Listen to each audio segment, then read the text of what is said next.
Runback in game 2. And then it's just 3. I think it was 3-0. I thought it was 3-1. I think it was 3-0. Axe won. Axe did. And no, it might have been 3-0. I think. And right. S2J took down SAK in order to make it here. He did. A very impressive last stock. Yep. And so this is one that we haven't seen in a little bit. Yeah, I mean, actually, I can't remember which tournament it was. Was it Shine? I think it was last year when they played, and S2J beat Axe, but it was one of the only times he's beaten him. Oh. But this is a Tempo Storm team kill.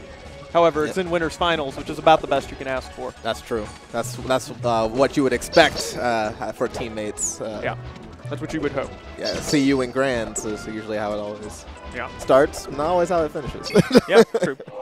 So we've got something I've noticed about like the Falcon players against Axe's Pikachu. One, I wouldn't say they recovered better because it's not like they have that much extra to do compared to what they were already doing, but they hit Pikachu a lot harder. They're a lot more familiar with the combo game. More importantly than that, they're familiar with when their combos are going to get broken.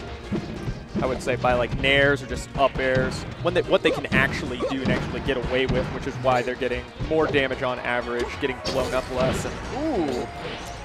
X leading him with that off-stage threat. Yeah, the other big weapon that Falcons have in this matchup are retreating pivot aerials. Yeah. Because Axe has to more or less commit to his neutral air once he starts it. Basically, that quick dash back turnaround knee is a great anti-air. Give it a little mistake right there. Doing a dash towards the edge, then you jump, try and wave dash back, but you get the jump cancel, sliding off the edge, and then you just air dodge down. Oh, wake ups.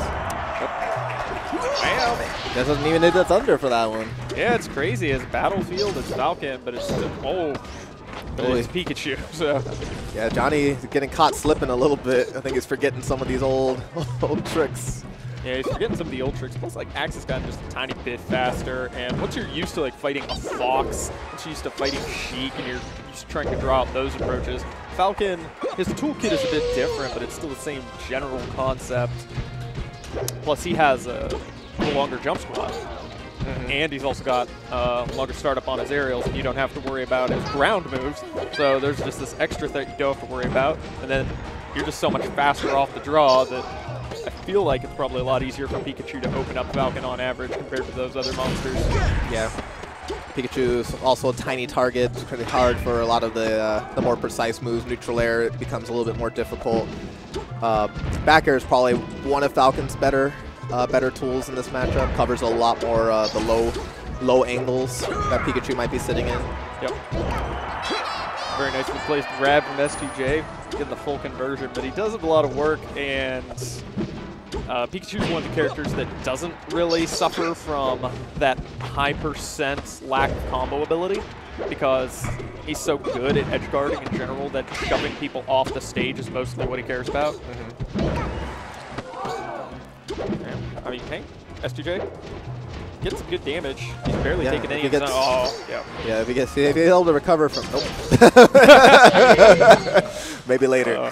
So one of the things about Pikachu that has let Axe kind of continue to move past, you know, what people thought initially on his rise to prominence was the whole, we just gotta get used to Pikachu. The thing is, Axe still has so much room to improve, and some of the places that he had room to improve were tail spikes and up Bs.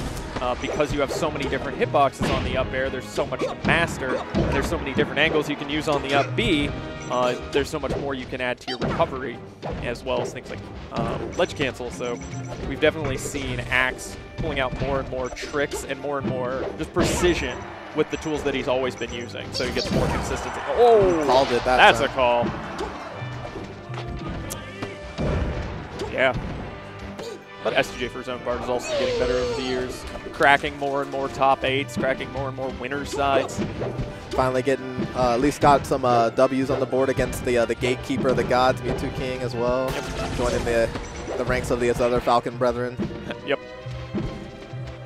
So, he's got it pretty even right now, and thanks to Pokemon Stadium size, he doesn't have to worry about getting carried off as hard. This movie. if you, hey guys, if you like my YouTube channel for combo videos, like and subscribe. like, subscribe. Tweet, retweet, rinse, repeat, Axe, the 64, 3 stock to 2. Oh, got slowed down by the transformation. Yeah, but, ooh, I'm liking that choice from Axe doing the down smash, getting the little hitboxes out, lingering in front. Johnny answered back. Those down smashes are generally just a really good anti-air against like the large majority of the cast, since it has a lot of boxes that are actually above Pikachu that are kind of disjointed. So it looks like he's more vulnerable than he is. It's really similar to like how a Peach down smash is. Yeah, if you actually look at the heat map on the hitboxes, you just got these little spheres out in front and behind, and then a little stuff on top. It's really easy for people to just stick their hands in and get blown up for it, especially if you try and do something like rising from the level, from off the level with an aerial. S2J had him in the corner, got clipped by that in air, but this, again, this is why we're seeing the Pokemon Stadium pick. Not just because not many other places to go, but also wide level.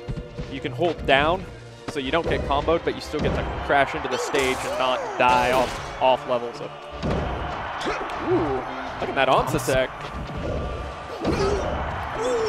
Axe getting the pickup. Looking like he might be able to take another game, but Falcon can get this nice. Oh, he didn't bite on the shield grab. It looked like he might have still been in range, but didn't want to risk it. And hits him with the people's elbow. Yeah, got that little draw back on the forward smash. It's like a little mini wave dash back. Yep, it rolled is. into the move. Auto micro spacing. Yep. And it gets better the better your opponents get because they do the spacing for you. S2J, rapid turnaround here. Yeah, he's got a lot of momentum right now, and Pikachu's kind of at death percent for knees. So if S2J is able to get a corner grab into knee, then he might be able to take it. Yeah, Axe had no choice but double jump there. But thankfully, the windmill kind of makes things a little confusing and hectic. Oh, nice baby reset. But as Pikachu gets higher percent, it gets a little bit harder for him to get the throw conversions. Oh, he let it rock. Falcon kick. Is he going to chase him off stage, or he's going to respect it? Respects it, forces that roll out of Axe. But Axe is able to escape, and it's going to be the up smash. And he got outplayed in the last neutral exchange that he needed. Yeah, hey man, he brought it back. What was it? It was 2 stock to 1. It was like kind of fresh 0-0. Or no, Axe was like Axe was at 78. Yeah, he got that F smash and then just controlled the stock for another 80% or so, and then combo video. Yeah, it's already 2-0. It's a fast set so far. Yep. So going back, sticking to the stadium. Doesn't want to risk Yoshi's, I think. Yeah, absolutely. Axe, one of those players who gets on top of you, and then you really wish you had picked a bigger level. But at the same time, S2J isn't going to want to give him like that total blast zone survivability afforded by Dreamland. So this is his best middle ground. Oh wow, Pikachu just went right under that portal. Did. Devastating. Right now, I'm not 100% sure what like real adjustments S2J needs to make as far as game plan goes. I feel like his game plan is fine, just doesn't make the right call or he drops stuff. Yeah, he's not closing on some of his sets, but I think that's kind of a byproduct of the kind of hits he's getting. And that right there, like I was going to say, he needs to be throwing out some more retreating back airs, letting Axe try to come to him a little bit more, because eventually Axe will, even if he's behind. And at this point, since he's brought it back to even, he can make this big adjustment and try to see how long it takes for Axe to actually recognize what S2J is doing from this point. That was super clever on Axe's quick attack from S2J. He actually jumped, faked a ledge grab, then jumped into a CC so that he could down air punish it. They turned that into the conversion that got him the percent lead. Oh, he goes deep. Ooh, deep pro. Oh, but he concedes ledge. Oh, but Axe messes his downward second jolt, or second zip. Yep. Uh-oh, it's in the rocks. But yeah, S2J is starting to make that adjustment, throwing out more lingering boxes without trying to overextend, running backward, throwing things out, looking for opportunities to then move forward. Oh, he got cut. He did. I don't think Axe really needed to do that forward tilt. I think he could have opted to try and get an edge guard. I don't think S2J would have reached him with the up B. All the same, still got some damage on the board. He got, definitely caught a break. Ooh, bid knee, bad DI, but Pikachu still has good recovery. Yeah, maybe this is a playstyle thing from S2J where he's like, he wants to be aggressive, he wants to make specific calls. He's not a huge fan of using like a safety move. Yeah, so this is the adjustment S2J is making. He's walling, and then he's looking for those opportunities where he can step forward, try to open them up, and that's been paying him off for the last couple stocks. Yeah, he's catching Axe on his dash back. There it is. Yep. Wait. Plus rocking the dash dance grab a bit more. Like Pikachu he's a big round target. He's relatively easy to dash dance grab. It's just you've got to be really aware of the zone that Axe is trying to target with his Nair so that he doesn't catch you on the dash back. Axe is really good at generating threat, but if S2J is able to close this out, might be a little iffy right here. Yeah, Falcon might get a little bit of a kind of arthritis. Yep. Where back air is basically going to be the go-to. big killer, yeah. Up air at certain positions on stage. SMJ taking a lot of damage here. Oh, tech, up air. Yep. Nice rapid tech. So yeah, if some of Axe's sets from earlier in the tournament are anything to go by, I think his next adjustment is going to be the little stutter steps into tilts that we saw him start using like in sets earlier against Face Roll or against Goku, at which point S2J is going to start fighting mileage out of the really footsies, down airs, and knees over stuff. And that's anyone's game. Right, and so now we have the counter pick. FD is a possibility, but we do know that S2J can switch characters, and he can consider going Sheik. But he's not going to do that today. I guess he saw that Axe is pretty sufficiently warm compared to the last time we saw S2J bust out the Sheik 2J. And holy moly. Almost zero to death. Big damages, big deeps. Yeah, downside for S2J is right now the stock is even. Got his big open, but he's a grab away from dying. Two reads. Yep. So something that can't be understated is just how good Axe is at using platforms and how much it helps Pikachu to have platforms to retreat to after throwing out up airs. Right now, he doesn't have anywhere to go to once he gets caught, and S2J knows. Hold forward, hit jump. Whatever you hit with, that's where he's going. You don't have to worry about breaking your momentum to do a tech chase, and so far this counter pick is not working out for Axe. That's the main reason why Axe doesn't like picking FD a lot is because against certain people, he finds it very difficult to find grab opportunities. I mean, once he gets them, they're devastating, but for some reason, he really struggles sometimes. Yeah, a lot of his, I would say a lot of his grabs come off of like stray hits that he turns into grabs. Very rarely is it something like a raw dash dance grab, which is what FD facilitates so much for characters who, you can control their landing way more. Pikachu doesn't do that. He has a tendency to open up with, say, an up air, turn it into a combo, or get a knockdown into a tech chase, into an up smash combo. But S2J, scary. He had the call, didn't believe. He did not. Gentleman to knee. These stocks are ending so much earlier now that there aren't platforms messing with the combo game, giving Axe places to DI to tech to, and to touch down. Yeah. Also, I never really considered how much the defense also mattered for Axe. Being able to use the platforms as a way to make the combos against them a little bit tougher. And I mean, right now it's still absolutely worth his while to dig in deep and try and win this game. But yeah, still fully winnable for Pikachu because most of his conversions into grab, or at least the ones he's looking for, are those counter hit up airs. If he can find a way to land more raw grabs without having to rely on those up airs, because S2J is DIing them pretty well. With a little cross up. Axe a little lucky. There wasn't hard knees. Got another chance. Another chance. But that turn around knee. Gentleman knee. That is nuts. Like a consistent conversion. Getting 2 stock for S2J. That's got to feel good. For potential reverse 3. Now he's going to have to consider Fountain of Dreams. Yeah, Fountain of Dreams or Dreamland probably. Johnny's good on Fountain of Dreams. Dreamland will kind of have the same effect as Pokemon Stadium. And, Axe won the first game that they played on there. It would give him more survivability on on knees. Plus, he's getting so many of his kills off of edge guards and up smash and kills so relatively early, even on Falcon, even on Dreamland. It is that strong. It's just yeah, these platforms, the up air, like the way that Axe likes to play with getting those big counter hit up airs, this is where platforms really benefit him. He was able to get a lot more money from his up airs, yeah, just because he forced attacks on platforms. And we got home court advantage cheers going out. Yeah, and here we're already seeing those stutter steps we were talking about earlier, trying to rock the ground tilt game, especially this bad wants to DI. knock him down, but he gets grabbed, and that's that stock S2J. Make the big adaptations. And that'll do it. Oh no, 15% more on your car insurance. Found us. Ooh, another one. And S2J, especially as a player who loves to hold in on his up Bs, to force you to give respect to that so he can drift. And it's usually later in the set when he starts holding back and going to edge once you're convinced that you need to be on stage. Yeah. Right now, way more even than the FD game was looking.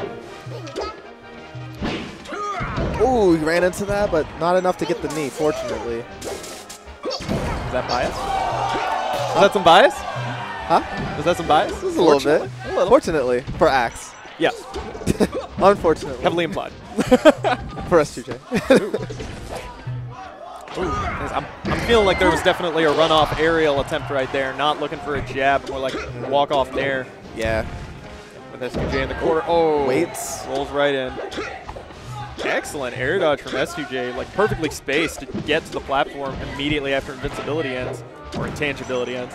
Oh, there it goes. That's going to close it. 2 stocks.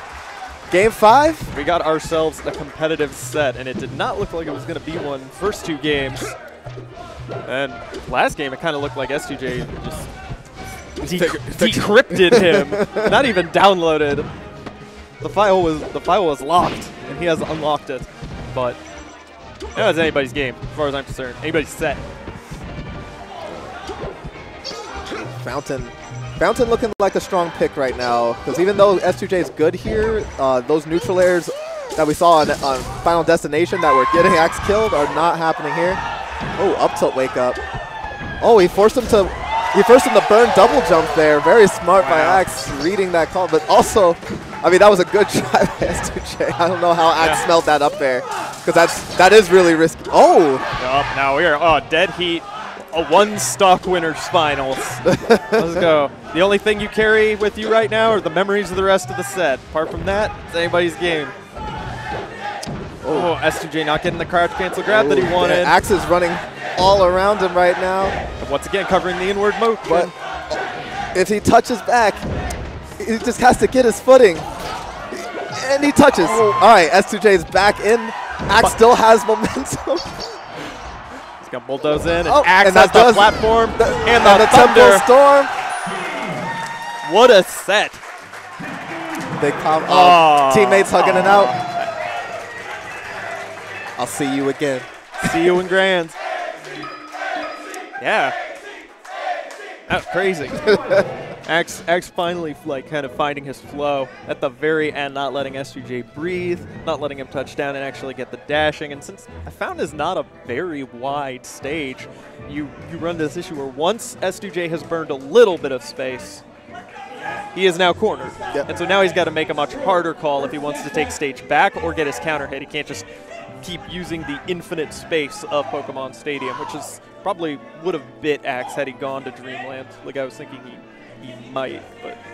Yeah, Dreamlands I think is too big. That gives S2J a really big advantage for running. The platforms won't be as beneficial because he can get those neutral airs that are going to fall in that knee range. Yeah, true. Where it's not going to be as techable as like the platforms on. Yeah, for sure. Because if you just come across the stage, flick, get that nair, and then you go sailing through the sky with knee, you have all that time to react, to see, to dash. Whereas if it's FOD and he catches him at the edge, he barely has any room to dash, to jump, to see where he's going. And then depending on how high the platforms are, like he can't even get a short hop knee before it gets canceled out by the platform. So, where at Dreamland, he could just like fly right underneath and up air. Yeah, I mean, man. S2J's performance on FD was nuts, though. Like, what? Did he take like 10% by the time for 2 stock? Oh, okay, yeah. I think no, it was really low because like the first stock was just clean. Yeah, 0. It was just an ace. Yeah, it was an ace stock. That was nuts. There's a lot of people who like have been switching Spaceys, especially on FD against chain grabby type characters. It's kind of funny to me that even though we know S2J has, he's got his Falco. He has a Sheik too. He has a Sheik. His secondaries play very strangely compared to the Orthodox, but they're fast, and you can be as weird as you want as long as you hit hard and you aren't too predictable. Yeah, he still has handles, and even though his Falcon is ingrained in him, he's still a smart player, and he knows how to utilize tools. Yeah. So it's impressive to me that he goes, oh, so you kill me if you grab me, huh? Guess won't get grabbed. You don't have to. Just letting you know, world, you can't avoid getting grabbed. You don't have to, especially when you're the fastest character in the game. Someone explain this. What's going on here? SFAT, are you all right? You're now watching SFAT. He's fine. He'll be fine. Meanwhile, we've got Immortal Shroom, Mr. Energy himself. So much energy, he has Mountain Dew Baja Blast on his sleeve. I got energy, got a lot of energy, got a lot of people trying to make themselves an enemy, trying to take the game from a player. I like that. That was his Summit rap. Yep, and then we have SFAT, we saw in winner semis. These are both our winner semis, losers. So Shroom's going down to Axe, SFAT going down to S2J. And now they're fighting for the joys of... Are they fighting for losers finals? Yeah. Yeah, they're fighting to get into losers finals, to fight against S2J, to fight against Axe. Yep. I wish I was like more active and paying attention to like national sets lately.